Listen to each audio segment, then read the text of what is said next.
Hello বন্ধুরা, welcome back to my channel with a very new blog.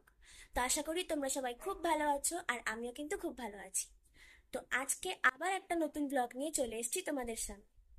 এবারে আমাদের ব্লগটা হচ্ছে মহাতীর্থ তারাপীঠে ভ্রমণ নিয়ে। তবে এবারে ব্লগটা একটু অন্যরকম হতে চলেছে, কারণ এবার আমরা যাচ্ছি গ্রুপ ট্যুরে। তাহলে চলো ভিডিওটা শুরু করা যাক। এই ট্যুরে আমরা 6টি ফ্যামিলি এবং সব মিলিয়ে 18 জন গিয়েছিলাম।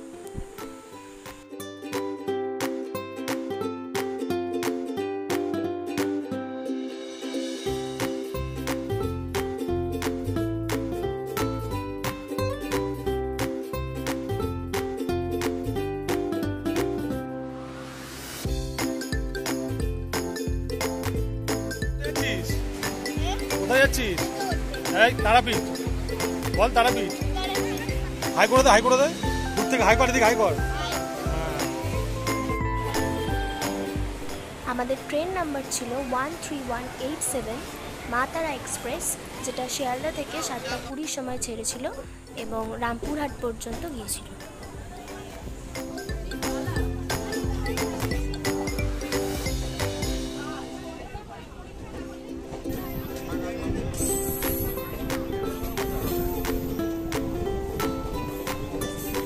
এই ট্রেনে কিন্তু বেশ ভিড় ছিল, কিন্তু গোটা জার্নিতে বাইরের দৃশ্য দেখতে দেখতে, খেলতে খেলতে এবং গল্প করতে করতে কখন যে সময় কেটে গেল বুঝতেই পারিনি।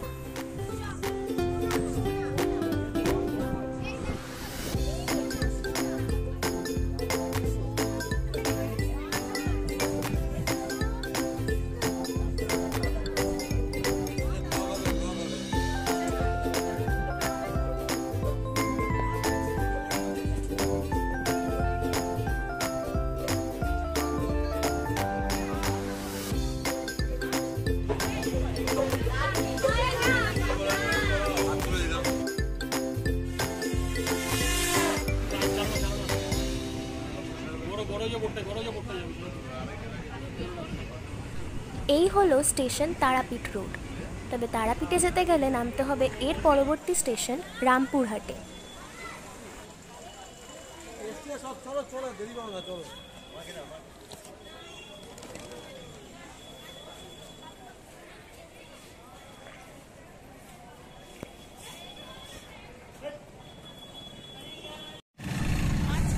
আবার আমরা একসাথে চলে এলাম। জোরে জোরে জোরে কি হলো?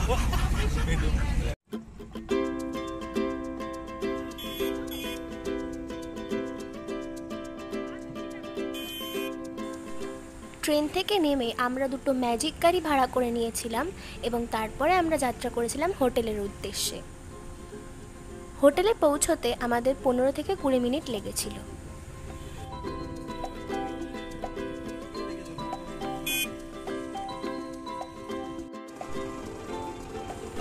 এই ছিল আমাদের হোটেল, হোটেল স্বাগতম ইন্টারন্যাশনাল।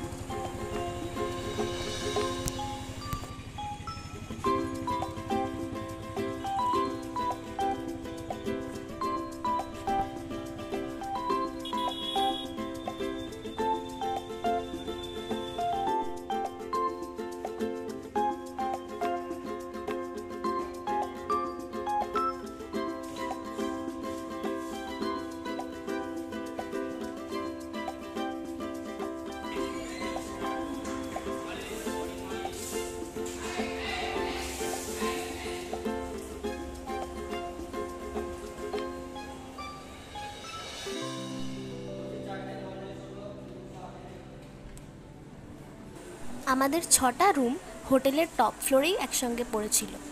এইটা ছিল আমাদের রুম। রুমে ছিল একটা টিভি, খাওয়ার জল, চা কফি বানানোর সরঞ্জাম, দুটো চেয়ার, একটা সোফা, তার সঙ্গে টেবিল, একটা ডাবল বেড যেখানে আমাদের 3 জনের শুতে কোনো অসুবিধা হয়নি,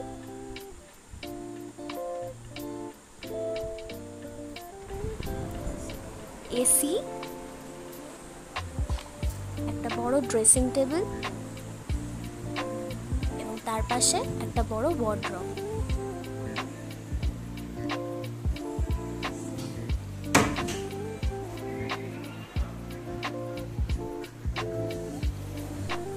এই ছিল আমাদের ব্যালকনি। আমাদের রুমটা টপ ফ্লোরে হওয়ার কারণে ব্যালকনি থেকে ভিউটাও কিন্তু খুবই সুন্দর ছিল।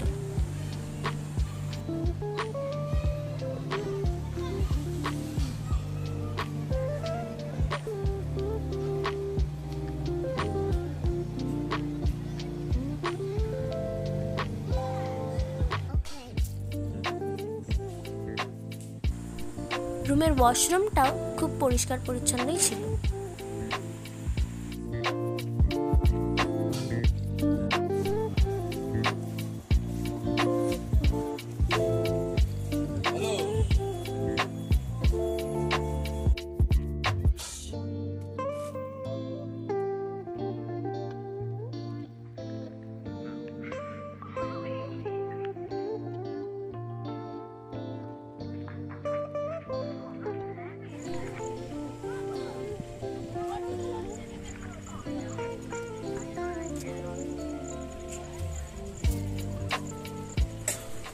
এরপর একটু ফ্রেশ হয়ে নিয়ে আমরা বেরোলাম তারাপীঠের মন্দির দর্শনের উদ্দেশ্যে।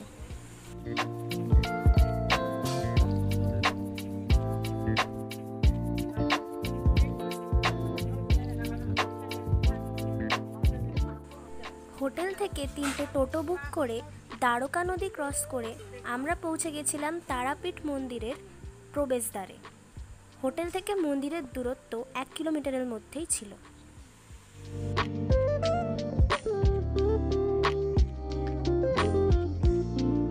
আমরা এখন চলেছি মন্দিরের দিকে। কি হয়েছে বল, কোথায় যাচ্ছি আমরা এখন? অনেকদিন পরে আমরা আবার তারাপীঠ মন্দিরের দর্শন করতে চলেছি। আমরা এখন মন্দিরের ভেতরের দিকে যাচ্ছি। তো আজকে সোমবার, শ্রাবণ মাস, এমনিতেই একটা বোলবম বা ব্যাপারটা আছে। তার মধ্যে 2:30টার পরে মন্দিরের দরজা খোলা হয়। যথেষ্ট ভিড় আছে, দেখি আগে গিয়ে কি হয়, কতটা লাইন থাকে।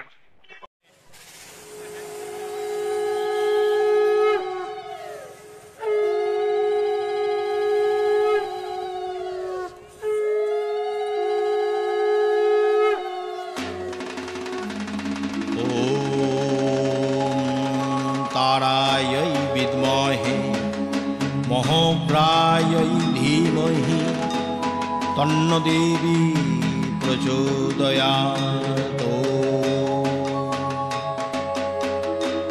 ॐ चतुर्भुजां कृष्णवर्णां मुण्डमाला विभूषितां खड्गं च दक्षिणे पाणौ बिभ्रतीं वरदयं वर्तिकां हर्पणञ्चैव प्रमादवामेन बिभ्रतिं वाङ्निखन्ति जटामेकां बिभ्रतिं शिरसाद्वयं गन्धमालाधरा शीर्षे ग्रीवायामथ चापरा वक्षसा नागहारञ्च बिभ्रति रक्तलोचना। মন্দির চত্বরে প্রবেশের পর আমরা ডালা নিয়ে দাঁড়িয়ে পড়েছিলাম ভিআইপি লাইনে পুজো দেওয়ার জন্য। প্রত্যেক ফ্যামিলি পিছু আমাদের এর জন্য 500 টাকা করে দিতে হয়েছিল। লিলিহানা শবদ্বয় ষাট্টহাসা মহাঘোর রাবযুক্মা সুভীষণা নীললাটস্থিখণ্ডেন রচিতা জপমালিকা महाशंखमयी तारा विद्या जपी प्रिया कर्ण नेत्रांतरास्थास्थे महाशंख प्रवर्तित तुलसी गोमय स्पृष्टं तथा पंगदकीन च अस्पृश्यं तच्च जानीयात् शालग्रामशिलादेवी तारामन्त्रेषु कुल्लुकाङ्गेन आवश्यकम्। कुल्लुकाङ्गि जानाति महामन्त्रं जपेन्नरः पञ्चत्वाङ्गि जायते तस्य अथवा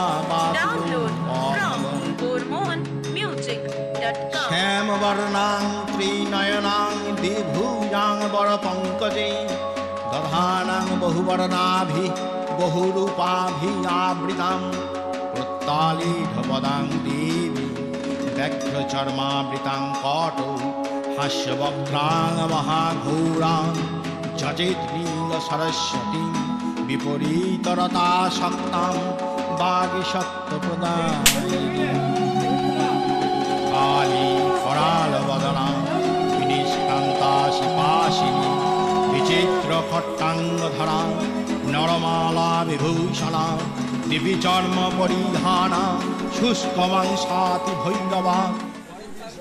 মন্দির থেকে মাতৃদর্শন করে বেরিয়ে আমরা চলে গেছিলাম দুপুরের লাঞ্চ করার জন্য।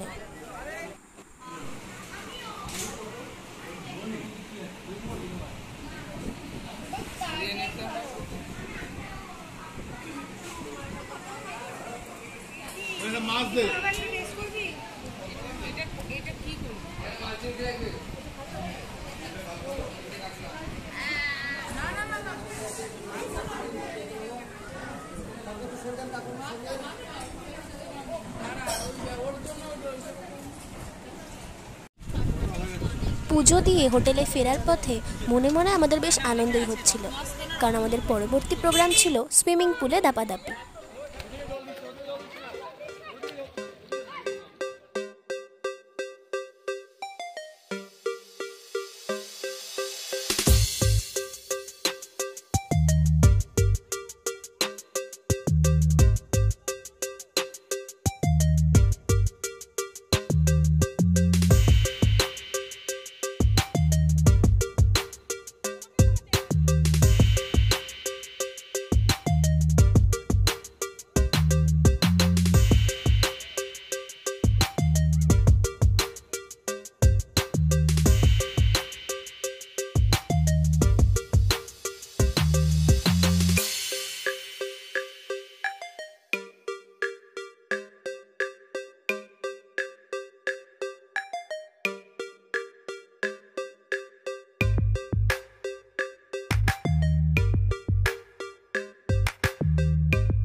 সারাদিন অনেক ধকল যাওয়ার কারণে সেদিন রাত্রে আমরা আর কোথাও ঘুরতে বেরোইনি।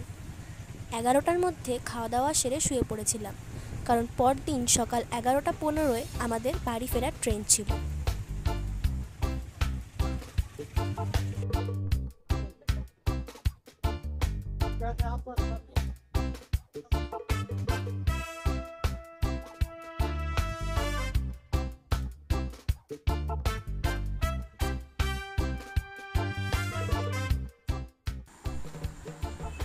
আমাদের ফেরার ট্রেন নাম্বার ছিল 13054 কুলিক এক্সপ্রেস। এই ট্রেনে একটা ভিস্তাডোম কোচও ছিল, তবে আমাদের টিকিট ছিল এসি চেয়ার কারে।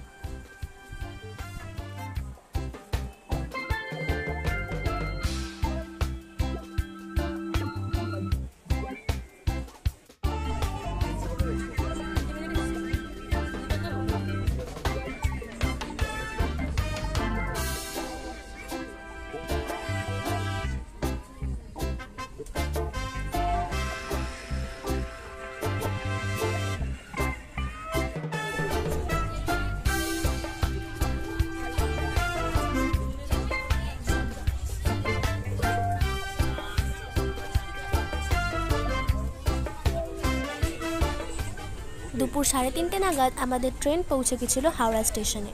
তারপর সেখান থেকে সোজা বাড়ি। তোমাদের তারাপীঠ ভ্রমণের ভিডিও এখানেই শেষ হচ্ছে। যদি তোমাদের ভিডিওটা ভালো লেগে থাকে তাহলে অবশ্যই লাইক, শেয়ার আর আমার চ্যানেলটা সাবস্ক্রাইব করতে ভুলো না। দেখা হচ্ছে পরের কোনো নতুন ব্লগে। এখনকার মতো বাই।